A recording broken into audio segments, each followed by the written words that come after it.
moment le plus pénible d'un colloque est passé, puisque la présentation est faite, et que désormais, les choses sont dites les textes juridico-administratifs sont en effet importants, non pas simplement parce qu'ils proposent un certain nombre de mesures à prendre qui sont souhaitées par les auteurs de ces textes. Ce qui est intéressant d'analyser aussi, c'est l'imaginaire linguistique qui figure dans ces textes. Alors il y a tout un certain nombre d'anecdotes à ce sujet-là. Il y a la fameuse anecdote un petit peu apocryphe d'un sénateur américain répondant à un professeur inquiet de la baisse des crédits de l'enseignement des langues étrangères, répondant à ce professeur que Dieu parle en anglais, il n'y avait aucune raison de dépenser de l'argent pour faire des études dans des langues étrangères. Une autre anecdote est aussi intéressante de ce type de problème. C'est paru l'an dernier dans Le Monde au sujet de l'enseignement de l'arabe en France. Évidemment, il y a une nombreuse minorité d'origine arabe en France et paradoxalement, la langue arabe est très peu enseignée en France. Et il y a eu l'an dernier donc toute une série d'articles dans le journal Le Monde là-dessus. Et il y avait une anecdote là aussi tout à fait intéressante. C'est un professeur d'arabe qui était désireux pour des raisons tout à fait corporatistes de voir enseigner l'arabe dans un lycée parisien, qui va voir le proviseur et lui dit ça serait pas mal si on enseignait l'arabe. Et le proviseur lui répond mais il n'y a pas d'arabe dans le lycée. Et alors l'enseignant dit mais il n'y a pas d'anglais non plus. Et donc derrière se retrouve, j'allais dire, une façon de se représenter la langue en termes ethniques. L'arabe est une langue ethnique, l'anglais n'est pas une langue ethnique, etc. Et c'est la même chose, évidemment, lorsqu'il s'agit du domaine français, pour ce qui concerne la langue nationale. J'avoue que, au niveau de l'imaginaire linguistique, ça pose un certain nombre de problèmes sur lesquels je reviendrai, bien que le sénateur Legendre m'ait un peu coupé l'herbe sous le pied ce matin. Désolé, on ne s'était pas concerté.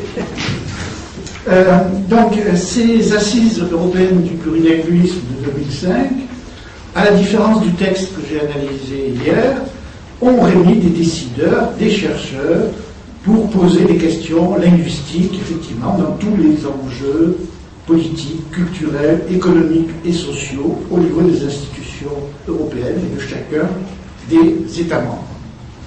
Le texte, explicitement, s'appuie sur des principes politiques démocratiques, tels que la citoyenneté européenne, qui serait une composante fondamentale de l'identité européenne. Alors il y a, j'allais dire, du point de vue de l'imaginaire linguistique, dès qu'on met le terme pluri, on a l'impression que c'est beaucoup mieux que le terme uni, par principe. Mais je ne suis pas sûr que le plurilinguisme soit absolument supérieur à l'unilinguisme. Il faudra qu'on me le démontre. Il faudra qu'on me le démontre dans la mesure où, premier point, quand même que je voudrais souligner, la France n'est pas du tout une exception dans le monde qui aurait une politique linguistique particulièrement pesante, particulièrement lourde, etc., etc. Il suffit de se pencher un petit peu sur les politiques linguistiques menées dans le monde. Il faut savoir quand même que, d'une part, il existe des sommets de chefs d'État, non pas simplement francophones, il existe des sommets de chefs d'État francophones, il existe des sommets de chefs d'État turcophones, à ma grande surprise. Ce qui veut dire que, j'allais dire, la mondialisation oblige probablement à la création d'empires linguistiques. Et, j'allais dire, la France, là-dedans, elle joue son rôle comme toutes les grandes puissances. Il n'y a pas d'exception française. Il n'y a pas d'exception française non plus au niveau, j'allais dire, d'un principe qui nous semble fondamental, c'est que l'unilinguisme n'est pas forcément une oppression. Elle peut l'être. En Turquie, par exemple, les Turcs, l'Atatürk, on en a parlé, je crois, ce matin, avaient inventé un concept extraordinaire, c'est le concept de langue interdite. Extraordinaire. C'est du cure. C'est-à-dire que la liberté de la presse était affirmée, on était dans une république, donc on pouvait tout dire, mais on ne pouvait rien dire en kurde. Donc on pouvait tout dire en turc, mais pas en kurde. C'est assez extraordinaire. Alors ça a un petit peu changé aujourd'hui, mais je pense que le point de départ est intéressant. Alors pour reprendre, j'allais dire, l'histoire de la langue française telle qu'elle a été brossée par le sénateur Legendre ce matin même, il faut quand même insister, je crois, sur un point, c'est que toutes les mesures linguistiques prises en France, mesures de coercition, avaient tous un projet. Maintenant, évidemment, entre le projet et la réalité, les choses sont différentes, avaient tous un projet, tout basé sur un projet démocratique. Lorsque François Ier dit qu'il faut utiliser le français dans l'administration, d'abord, c'est pas contre les patois, parce que François Ier, les patois, il s'en moque complètement, c'est contre le latin. Et j'allais dire, c'est affirmer le pouvoir du roi contre le pouvoir de l'Église. Mais qu'est-ce qu'il dit de façon... Faire attention, c'est disant. Qu'est-ce qu'il dit dans cet fameux arrêt de Villers-Cotterêts qui comprend des centaines d'articles, dont 2 seulement sur la langue? Il dit simplement qu'il veut qu'il n'y ait pas d'ambiguïté sur les décisions de justice. Or, je vais dire, ça me semble tout à fait quelque chose qui va dans le sens de l'égalité, de la démocratie. C'est-à-dire qu'on ne va pas avoir 10 interprétations différentes en fonction des différents patois des décisions de justice. Lorsqu'on parle de la Révolution et du fameux Abbé Grégoire de 1794, lorsque les patoisans appellent la terreur linguistique, bon, il faut quand même savoir que le texte, vous le savez, monsieur le sénateur, le texte n'a eu que 1 mois d'existence législative, avant la chute de Robespierre. Donc, il faut quand même relativiser les choses, d'autant que le travail, je le rappelle quand même que ça n'est pas la politique de la Révolution. La politique initiale de la Révolution française, c'est de traduire dans les patois les décisions prises par les assemblées constituantes. Et puis au bout d'un moment, ils s'aperçoivent que 1, ça coûte cher, et que 2, c'est pas possible parce que, tout simplement, le mot citoyen, qui est déjà une nouveauté dans le langage politique français, est encore plus une nouveauté dans des patois qui sont dépourvus de vocabulaire politique. Et donc, c'est abandonné en 1794. Mais bon, en 1794, les révolutionnaires se défendent contre l'ensemble de l'Europe monarchique. Et les armées de la République sont là pour y mettre le pape. La dernière... alors je passerai sur les détails sur les notions de langue régionale, j'en aurai pas le temps. Alors, ce qui est remarquable dans le texte des Assises européennes du plurilinguisme, c'est que le texte fait référence à diverses déclarations et manifestes dans des instruments nationaux et internationaux aux portées juridiques variables auxquels cette déclaration se réfère. C'est très intéressant parce que lorsqu'un texte juridique se réfère à 19 textes antérieurs pour affirmer une politique, ça signifie que ça ne marche pas. Excusez, si il faut affirmer 19 fois que quand un feu est rouge, il faut s'arrêter, il y a quand même un problème quelque part. C'est-à-dire que donc, ces politiques visant au plurilinguisme, il faut s'interroger, est-ce qu'elles marchent, est-ce qu'elles peuvent marcher face à la pression du marché. Et le cas d'Air France est tout à fait révélateur de ça, mais il y a aussi le scandale de France Télécom, qui, vous le savez, monsieur le sénateur, ne s'appelle plus France Télécom, mais s'appelle France Telecom, puisqu'on a supprimé les accents. Alors, même quand on cherche, je vais dire dans les détails, qu'on regarde comment ces textes posent un certain nombre de principes qui ont l'air tout simples, par exemple sur les stages Erasmus. Il est indiqué dans le rapport de ces assises que les stages Erasmus devraient être orientés vers le plurilinguisme, c'est-à-dire que la langue utilisée dans les stages devait être la langue du pays d'accueil.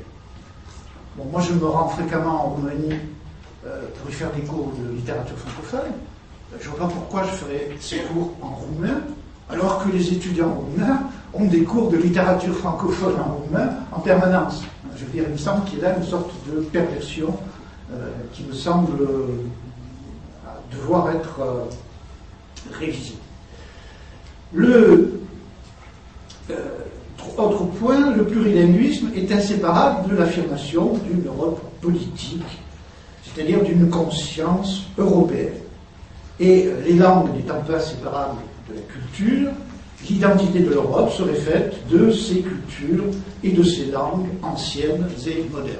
Alors là, ça va peut-être vous étonner, hein, mais on a inventé encore une fois les concepts, ça fonctionne bien, on a inventé le concept de langue ancestrale. Et les langues ancestrales en Europe, ce serait le latin et le grec.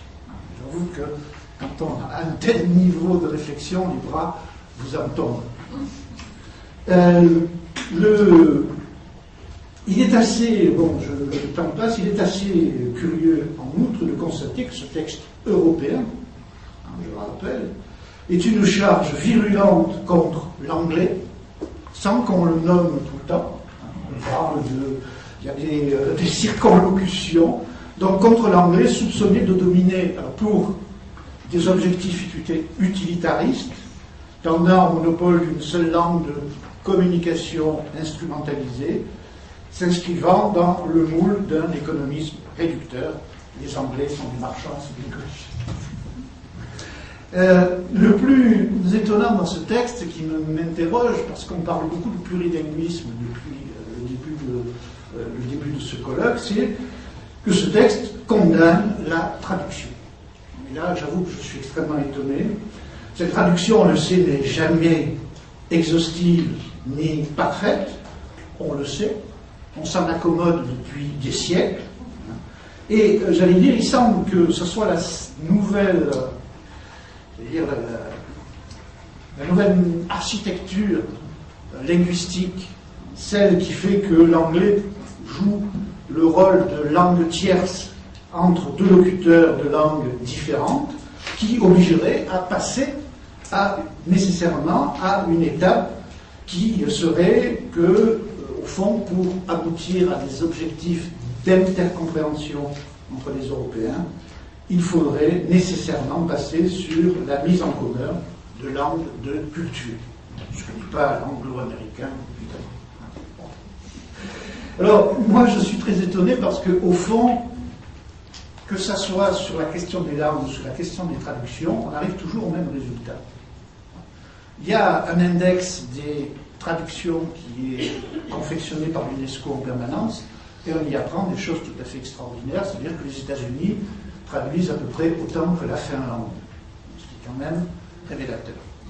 C'est-à-dire que autant, j'allais dire, l'anglais domine effectivement dans un certain nombre de domaines, autant les Anglais ne traduisent, enfin les Américains, pardon, excusez-moi, alors je sais pas, les Américains ne traduisent pas. Les Américains ne traduisent pas. Et j'allais dire, ça s'est révélé lorsque Luc Lesio a eu le prix Nobel. Hein, ça a été la catastrophe chez les maisons d'édition américaines parce qu'ils n'avaient aucune traduction de Luc Lesio et qu'ils ne pouvaient pas profiter du marché qui tout d'un coup s'ouvrait. Autre exemple qui est assez extraordinaire de ce point de vue-là, c'est la traduction de la qualité des traductions aussi.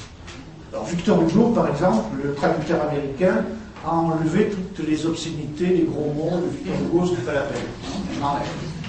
Le plus extraordinaire, je vous donne envie, parce que ça me touche personnellement, c'est la traduction de Simone de Beauvoir, Le deuxième sexe.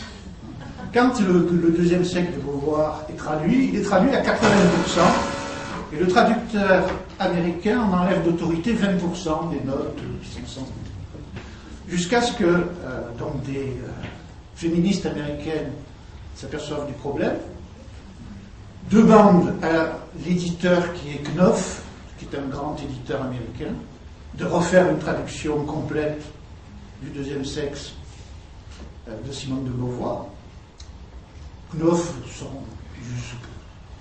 s'en désintéresse complètement et refuse de refaire la traduction ancienne, et c'est avec les impôts du sénateur, avec le bureau du livre de New York, qui a été financé pour les Américains, pour les féministes américains, la traduction complète de Simone de Beauvoir. Je trouve que c'est assez extraordinaire pour cette côté.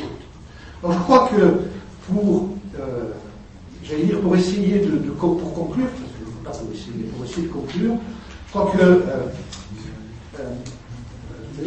tous les problèmes que l'on pose, se tournent peut-être autour d'une opposition qui tend de plus en plus, à mon sens, à s'imposer, c'est l'opposition entre les industries culturelles et les humanités. L'industrie culturelle et les humanités, pourquoi? Parce que d'un côté, les industries culturelles ne sont pas concernées par les problèmes d'éthique, à la différence des humanités qui sont centrées sur les problèmes d'éthique. Les industries culturelles ne sont pas de la culture, tandis que les humanités sont du côté de la culture. Et de ce point de vue-là, aussi bien la traduction que le plurilinguisme se situent du même côté, c'est-à-dire du côté des humanités. Et c'est celui-là que nous avons tous le devoir, nous le faisons, je pense, et c'est ce côté-là que nous avons tous le devoir de défendre. Voilà, je vous remercie.